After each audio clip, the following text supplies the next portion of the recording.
Oh, ba't kayo nagbitiw? Huwag na kayo magbitiw. Sige lang na, sige. Banat-banatan nyo sa PRRD. Kayang-kaya niya yan. Diyos ko po. Ang hina nyo naman.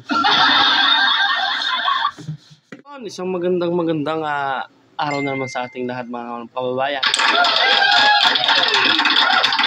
Yun ha. Kalso TV, nagbabalik. Kalso TV.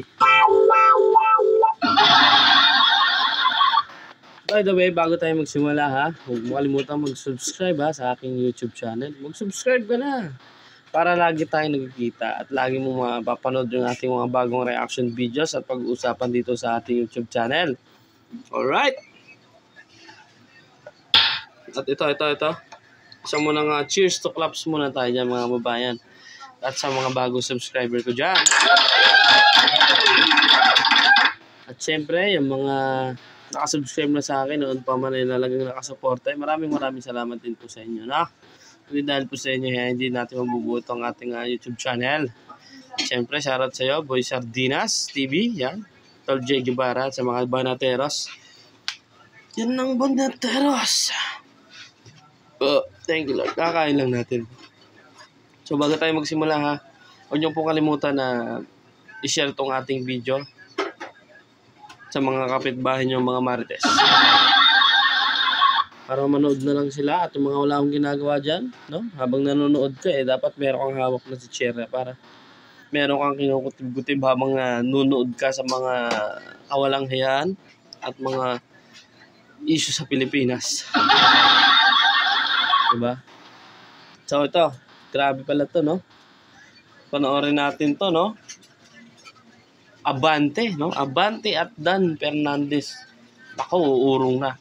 Kakasuhan pala ni PRRD. Yari kayo ngayon, ha? Maghanda na kayo ngayon. Yari kayo kay PRRD. Ngayon, sige. Ayaw yung kasuhan si PRRD. Siya na magkakaso ngayon. Panoorin natin. Mga kongresistang sina Dan Fernandez at Benny Abante nang mabisto na tila sinusubukang suhulan ang police colonel na si Hector Grihado. Dalawang chairman ng Quad Committee nag-resign na sa pwesto. Nabahag raw ba ng buntot o nawalan na ng tapa ang tinawag na Bomba Star ng maraming netizen at Santa Rosa Laguna representative na si Dan Fernandez, gayon din ang Manila representative na si Benny Abante matapos mabuko at ilaglag ng police colonel na si Hector Grihado na tila sinusubukan. Ano ha? Ngayon kayo na lang ang naglalaglagan dyan ngayon, no?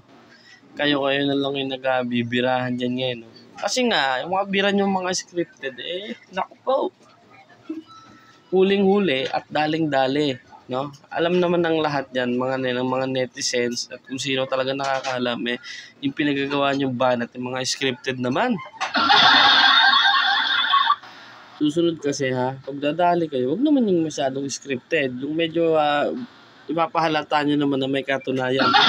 Hindi yung bira kayo ng bira, banat kayo ng banat. Pero yun pala, yung mga pinagagawa nyo, hindi naman ganun kalupit at hindi naman ganun na kapanipaniwala, no? Ayan, sige. Yan, magsiguro na kayo. Isama nyo na yung mga tambalos-los na yan.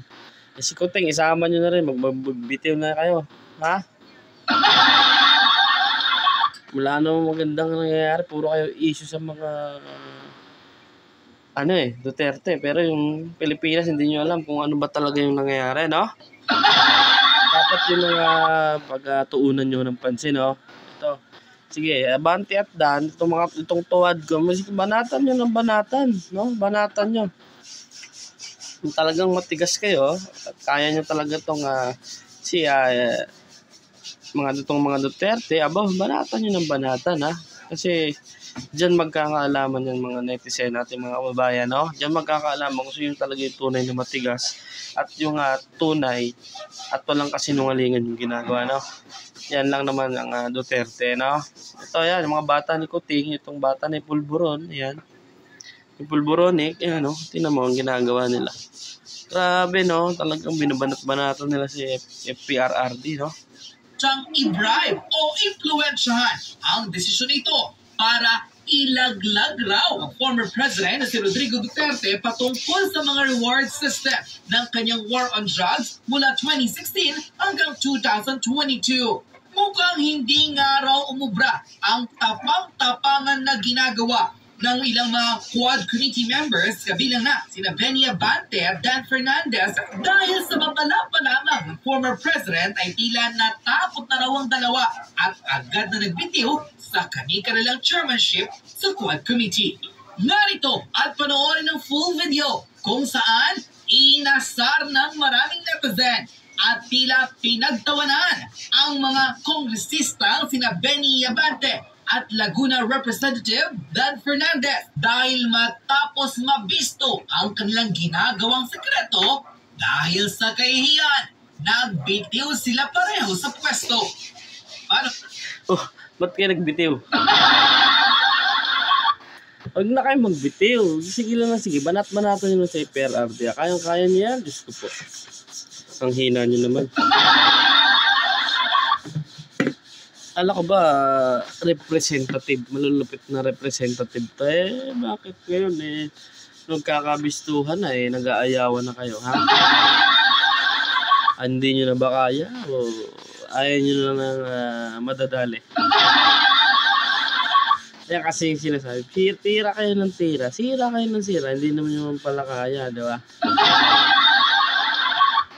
Masyado kayong maiinit di ba? O ngayon, binigla nyo. Pag bigla nyo, kayo yung nabibigla. Diba? Kayo ngayon yung mabibigla sa ginawa nyo na yan.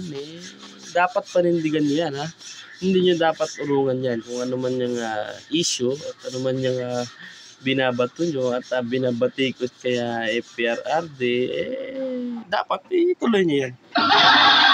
Huwag kayong magbitiw dahil sayang naman yan. Sayang yung bayad, sayang yung kinikita, no? Diba? Titira-tira ka lang ng onte, tapos yun, bayad-bayad na, diba? Banatan mo na sa PRRD, kayang-kaya niyan. Yung full video. Investigation on this matter because this pertains to the integrity of this Quadcom, and we don't want that this Quadcom be deluged with so many bad comments about what Chairman Abante and this presentation have done in order to bear the truth about the conformity of Colonel Grijaldo. Unfortunately, he's not here right now and he's sick. And that saddened us as well because we wanted really to the members to ask you about what really happened. If there was really indeed the coercion and harassment that was done by Chairman Abante and myself. Thank you, Mr. Chairman. And with that, if we will be discussing our issue with Colonel Grijaldo already, this representation on my I will be yielding my position as a chairman of this committee. Mr. Chair, thank you, Congressman, for the answer subjected. Ba't ka magbibitiw ngayon, ha? Huwag ka na magbitiw. Jesus, bibitiw-bitiw ka pa. Kayang-kaya mo yan. Ikaw talaga no? Tama yung mga yung mga boss mo, yung mga tambalos-los yung boss mo. Ayan, sama-sama kayo dyan. Diyos ko po. Labanan nyo na, kasuhan nyo na kasi puro kayong patawag dyan sa kay PRRD. Diyos ko po, gisa kayo ng gisa. O ngayon, naghanda na yung si PRRD, ayaw nyo na? Umurong na ba? Kalahati lang pala yung bayag niyong dala Kay PRRD, buo yun. Dalawang-dalawa yun, hindi isa lang yun. O ngayon, ba't kayo magbibitiw? Di ba matitibay kayo, matitikas kayo at hawak kayo ni Tamba. At boss nyo si Pulburon Boss Kuting. O ngayon, ayaw nyo na. O bakit? Hindi na ba kaya? Ha? Hindi na kaya? Procedure of the resource person. We need to be subjected to the procedure being undertaken by this commission. Ating Deputy Speaker, sa aking mga co-chairs, ladies and gentlemen, colleagues at mga kababayan, magandang umaga po sa inyo lahat. We gather here once more for the 10th time, not merely to sit in one of our typical hearings, in order to file one of our usual... Abante. No? Ano, Abante, umurong ka na ba? Pakinggan natin yan, ha. Tingnan natin yung mga paabante mo. But for something far greater. We have convened again because we cannot and we must not lose sight of the purpose that drives us. The pursuit of justice for the victims of illegal drugs, for the victims of POGOs, and for the victims of extrajudicial killings. To help remind us of why we dedicate so much of our time to this task, I ask you to remember the name of Kian de los Santos, that young man, that minor, whose life was tragically cut short by a bullet fired in the dark. We are here today for Kian and for the countless innocents like him who died in the name of a misguided, bloody war on drugs. To our people and to everyone here, I say enough. Enough with the gaslighting. Enough with the distractions. Enough with the squib tactics. We cannot be knocked off course by words meant to confuse or mislead. At this point, there is one voice we must focus on. One that was used under oath in the halls of the Senate. Last week, former President Duterte himself spoke before the Senate and the nation, and in his own words, took responsibility for the blood spilled in his war on drugs. He did not deny. He did not deflect. He admitted that he gave orders that directed our own police forces to encourage suspected criminals to fight back so they could be killed. Under oath, he told us this without shame and without remorse. This was not hearsay. This was not a speculation. This was a declaration from the man himself. He went further. Under oath, he admitted to the existence of the Davao Death Squad, an entity with a lethal mandate that was replicated around the whole country when PRRD was elected president in 2016. But the former president did not stop there. He pointed his finger at a sitting senator, a member of our very government. Nag-iiyak ka na. Mga netizen, nag-iiyak si Abante, no? Nag-iiyak siya kay PRR. Gigil talaga siya, no? Gigil, no? Ito, yung mga pakinggan yung mga sinasabi niya rito, talagang grabe. Talagang sabon na sabon si PRRD din, no? Talagang nyako. Pero alam naman nila na lalabas ang katotohanan. Ayan. Kaya nga, okay. Huwag kayong urong. Dire-diretso lang yung laban na yan. Talagang may problema kayo. Huwag na kayo magpatawag yan, no? Sabi nga ni PRRD, doon na tayo mag-usap. Sa korte na tayo mismo. Di ba? Yung kaso, yun ang pag-usapan agad natin. Kung ano man yung kaso na yung binabato nyo, no? Di ba? Ngayon, yan. Talagang nga yung mga impeachment na lang ginagawa, siyempre, para makita ng netizens na si PRRD, about war on drugs, yung pagpatay, yung mga tawag din may mga ano yan, yung sinasabi nga na pagpatay na yan mabayad-bayad, yung mga pulis, bayaran, yung award, yan yung pilit nila nga pinapalabas, no? Yun yung pilit nila inaano dyan pinapalabas sa sistema na yan, no? Na may bayad-bayaran po nangyayari para pumatay. Hindi ho yun ang ibig sabihin na kasi ang sinasabi ni PRRD dyan, pag lumaban, kung inahainan mo ng warrant, o pagsita at para sumuko, lumaban, kaysa ikaw mamatay, unahan mo, patayin mo. 'Di ba? Pero bilang award, ang award ho nila dyan, natural yan. Trabaho ho ng pulis yun, talagang dapat gawin nila yung ganun. 'Di ba? Kung ikaw naman nasa kalagayan, inaresto mo, isa kang nasa batas ka, may isa kang pulis na nakikiusap ka na ganito ganyan, 'di ba? Ayaw, nanlaban, may binunot, inanuhan ka, saksak, may baril din. Natural lang na ligtas mo yung sarili mo, no? Ipaglaban mo ay buhay mo, no? Kasi yung mga ganyang bangag na yan bangag kasama yan ng mga bangag administration. No? Kasama sa bangag administration yan, mga kababayan. Name him a part of the DDS, not a Duterte defending senator, no, but a member of the notorious Davao Death Squad. Ano ang sinabi ni PRRD? And I quote, yung isang senador, yung nakaupo dyan, si Senator De La Rosa, Death Squad rin yan. End of quote. And now comes this familiar refrain. It was all a joke. Biro lamang daw. But I ask you, my friends and my colleagues, I ask you, who makes jokes under oath? Who laughs while mothers bury their sons? Who finds humor in this horror? This is no laughing matter. The lives lost, the grief that lingers, the blood spilled in our streets, these are not punchlines in a cruel joke. These are lives, young innocent lives taken from us.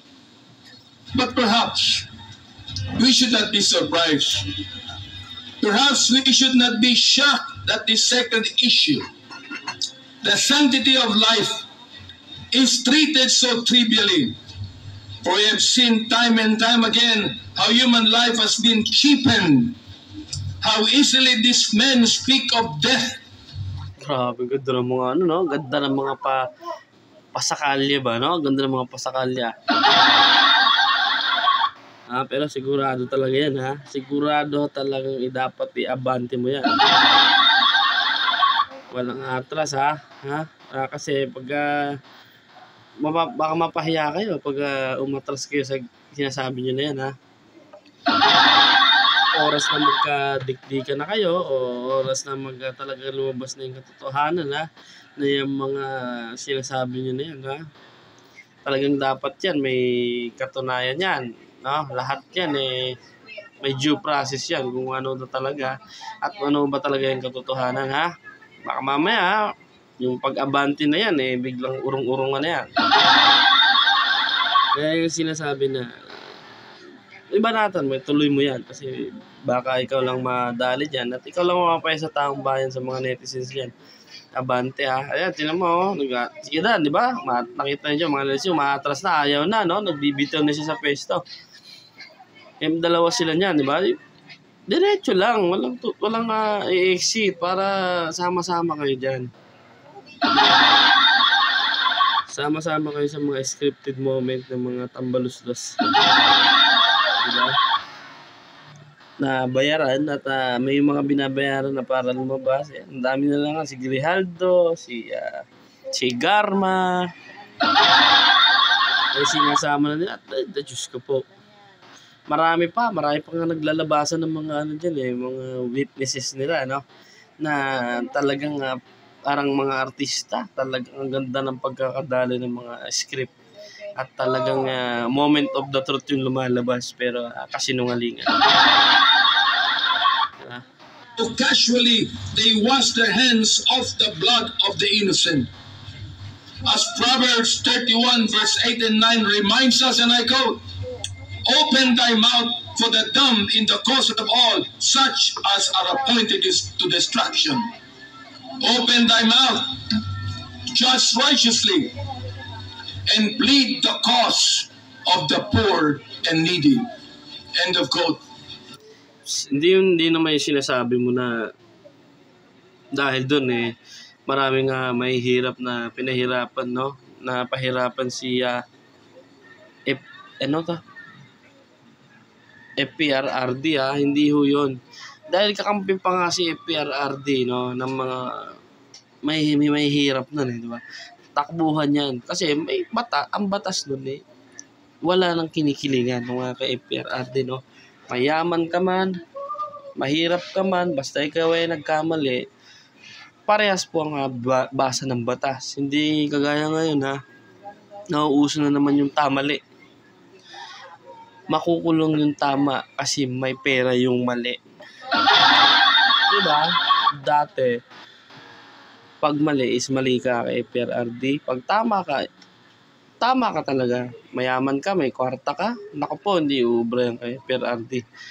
Dahil gusto niya, pantay-pantay. Ayaw niya na nga may di ba? Kaya nga, galit siya sa mga sa mga lumalaban sa batas. Di ba? Yung mga nagrebelde, lumalaban sa batas, galit siya kasi nga yun nga yung sinasabi na sumunod po tayo, no? Sumunod tayo sa batas. Hindi naman para sa atin lang yan Sabi ni FPRRD, para sa lahat. Kaya yung mga nadali o sinasabi nila sa war on drugs napatay, ayaw ng batas na maganda niyan. Kasi ayaw nila sumunod kasi may mga bisyo sila at may mga ginagawa silang anomalya, no? May ginagawa silang hindi maganda sa bansang Pilipinas, kaya nangyari yung ganun. Na ito na mga to iniba na no? Mga netizens, no? Iniba na nila yung kwento. Naging masama rito ngayon yung Duterte administration, kaya ito pabalik-balik no? Babalik-balik sila sa issue na yan. Kasi hindi sila gawa ng lagim kung may uupo pa, no? May uupo pa Duterte administration at kung babalik yung Duterte admin. 'Di ba? Kaya maganda ng Duterte legacy, 'di ba? Kaya isipin mo nun yung pagbaba ni FPRRD okay na itong mga labasan sila. Talagang pinuno nila ng pinuno si Duterte, talagang binanat-banata na sa social media. Talagang biglang nagsitapang, no? Kasi wala na si FPRRD sa pwesto bilang isang pangulo, no? Nung pagbaba, yun na, 'di ba? Biglang nagalutangan yung mga issue na yan. Nako, may hahabulin na ng human rights, may papakasuhan na sa ICC. Pero ayan nagsalita na ICC, hindi sila makikialam kaya PRRD, no? FPRRD. Diba? Hindi sila makikialam. Kaya ito, nako, meron tayo dyan panood nyo dyan na talagang ito palang si Tambay sinusuhulan na itong ICC. Para mapabagsak nila sa FPRRD. Sige, abante. Tuloy mo. Abante mo na yan. We are commended to raise our voices for those who cannot speak, to seek righteousness for those who have been silenced, and to demand justice for those who have suffered unjustly. This, my friends, this is why we must not falter. This is why we must not rest. Why we must not turn away. We have a responsibility, not only to the victims, but to our nation. We must continue this work, unyielding, unrelenting, uncompromising. Mga kasama, we have the statement of the former president. We also have testimony and evidence that corroborates what he said at ayun naman pala, may testimonies ka naman pala, may mga evidence ka naman pala sa pagsasala ng FPRRD. Di kasuhan nyo na. Diretso nyo na yan. Baka atrasa mo lang, atrasa. Huwag na kaya atras dyan. Ituloy nyo yan kung talagang may pinagdalaban talaga kayo At kung talagang may banat kayo, FPRRD, di tuloy nyo. Yun lang naman yun, napakasimple ng request sa inyo ni APRRD, no? Banatan nyo na, ikalso nyo na, ikasuhan nyo na yan, no? Para magkaalaman na rin kayo sa huli, no? So yun lang guys, no? Maraming salamat dito ha, sa mga nanonood ng ating video. Yan, napakinggan nyo ha. Marami pala silang marami silang ebidensya at marami doon kakampi na witnesses, may mga witnesses na lalabas kasi na naman yan na yun, alam nyo na yan kung ano yan. Mga scripted lang din naman yan at tinuruan at binayaran, no? Kaya yan, si Don Fernandez nagbabalot na, no? Pupunta na to ng ibang bansa, no? Kaya nga yan, mga tambaluslos, mga good payer yan, mga good payer, nagbabayad ho yan para lang banat-banatan tong mga Duterte at siraan sa taong bayan, no? Na may katotohanan naman ng buhay na hindi ho basta-basta kasi may mga tao pa rin na mas gusto yung administrasyong Duterte, di ba? Kaya kayo, ituloy niyo yan. Dan, huwag ka nang atras. Diretso mo na yan para masaya sa yung labanan, no? Yan pinaka dyan, no? So, ayun guys, tapos na ho tayo dito sa ating bagong reaction videos na napakinggan nyo naman. Kayo na ho bahala, mag-comment ho kayo dyan. Pwede kayong mag-comment dyan kung anong opinion nyo dito sa ating YouTube channel. Alright? So, maraming salamat guys. Please subscribe, like and subscribe, share my YouTube channel. Itong ating mga video i-share nyo. Kalso TV ha, huwag kalimutan Kalso TV.